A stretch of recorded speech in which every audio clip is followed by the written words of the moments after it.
જય ગણપતિ બાપા, જય અંબેમાં, જય મહાદેવ. તુલસી માતાજીનો થોડો મહિમા કહેવા માગું છું મિત્રો. તુલસી માતાજીનું ભજન થોડુંક મને આવડે છે, મારું પ્રિય છે એટલે હું બોલું છું.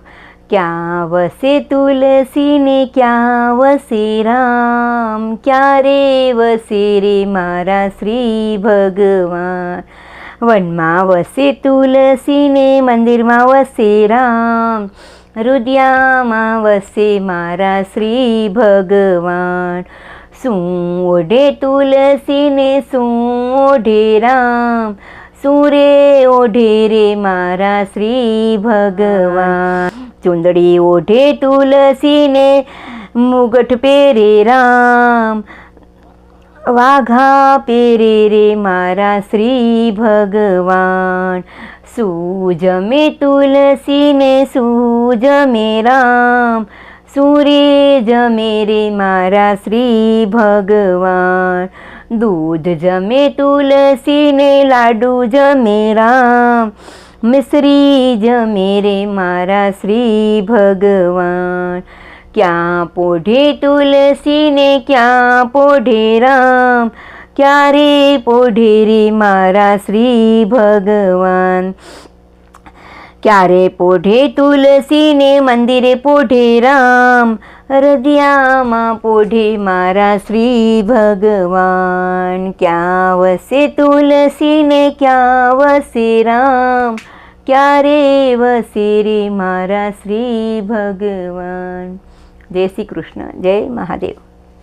તુલસી માતાજી એક પહેલાં વૃંદાના રૂપમાં હતા માતાજી, અને રાધાજીએ શ્રાપ આપ્યો હતો એટલે એ મનુષ્ય અવતારમાં વૃંદા તરીકે થઈ ગયા હતા.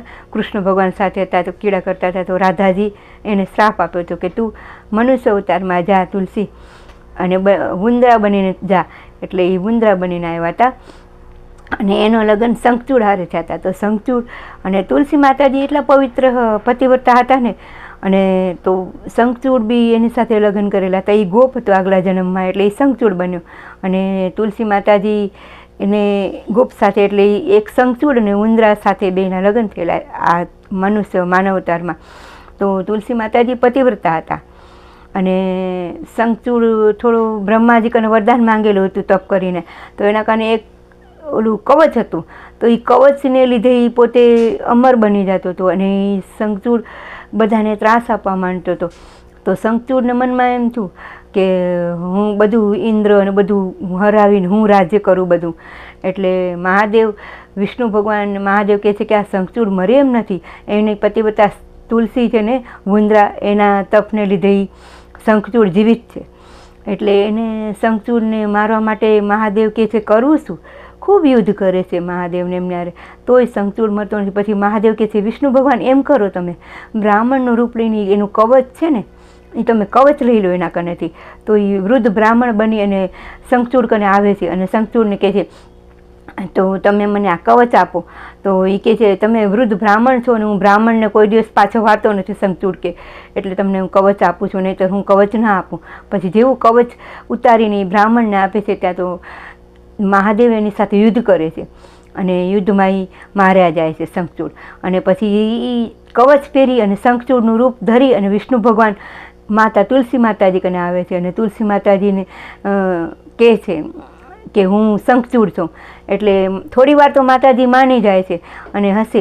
પછી થોડું એને આભાસ થાય છે તુલસી માતાજીને કે તમે શંખચૂડ નથી, તમે મારા પતિ નથી, સાચું બોલો, તમે કોણ છો? ત્યારે એ બોલે છે કે હું વિષ્ણુ ભગવાન છું. તો પછી તુલસી માતાજી એમને શ્રાપ આપે છે કે જાઓ તમે પથ્થર બની જાઓ. એ ત્યાંથી શાલિગ્રામ બની ગયા વિષ્ણુ ભગવાન, અને માતાજી ગંડકી નદી બની ગયા તુલસી માતાજી. અને એ તુલસી માતાજીના શ્રાપને લીધે શાલિગ્રામ અને ગંડકી નદીની પૂજા થાય છે ત્યાં.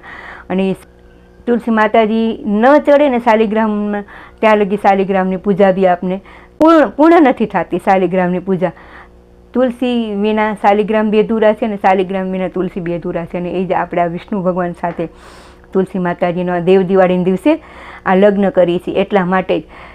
અને તુલસી માતાજી અને ભગવાન દેવઉઠી 11 બી કહે છે કે ભગવાન સૂતા છે. ભગવાન સૂતા હતા એ નિંદ્રામાંથી બી ભગવાન લક્ષ્મી માતાજી ઉઠાડે છે. અને વિષ્ણુ ભગવાન બોલે છે કે તુલસી તું જેટલા મારા લક્ષ્મી પ્રિય છે ને એટલા તમે મને પ્રિય છો. તુલસી માતાજીને કહે છે. એ શાલિગ્રામ સાથે એમના લગ્ન કરાવે છે તુલસી માતાજીના. ને એ આપણા દેવ દિવાળીના દિવસે દીપ પ્રગટાવી અને આપણે તુલસી માતાજી અને વિષ્ણુ ભગવાનના લગ્નની આપણે ધૂમધામથી ઉજવીએ છીએ મિત્રો. અને એ જ શંખચૂડ પછી મરતા બોલે છે કે મહાદેવ તમે મને મારી નાખ્યો છે અને તમારા અને વિષ્ણુ ભગવાનના લીધે હું મર્યો છું. તો હવે હું વિષ્ણુ ભગવાન કહે છે કે શંખચૂડ તું ભલે તારું મોત થયું પણ જ્યાં લગી તારા નામનું શંખ મારા હાથમાં રહેશે ને અને શંખથી મને પવિત્ર જળ નહીં ચડાવીને ત્યાં લગી મારી પૂજા બી નહીં અધૂરી રહેશે. એ ત્યારથી આપણે આ શંખચૂડને આપણે શંખ છે ને એ શંખ આપણે પૂજામાં વાપરીએ છીએ અને શંખથી જે જળ અર્પણ કરે છે ને મહાદેવને કે વિષ્ણુ ભગવાનને એ જળની પૂજા પૂરી પૂર્ણ થાય છે. એટલા માટે તો શંખ સવારમાં વગાડવામાં બી આવે છે મિત્રો. ભગવાનના મંદિરમાં જ્યાં જોઈએ ત્યાં ગમે એ મંદિરમાં હશે પણ એ શંખની પહેલી પૂજા અને વિષ્ણુ ભગવાન કૃષ્ણ ભગવાન શંખ પહેલો હાથમાં રાખે છે, પછી જ આગમન કરે છે. જ્યાં જાય છે ત્યાં શંખ અને ચક્ર એના હાથમાં હોય છે વિષ્ણુ ભગવાનના. મિત્રો મારો વિડીયો સારો લાગ્યો હોય તો શેર કરજો. અને મને થોડી ઘણી આવડી હતી કથા એટલી હું બોલી છું. શંખચૂડની બી વાર્તા છે તુલસી માતાજીની, પછી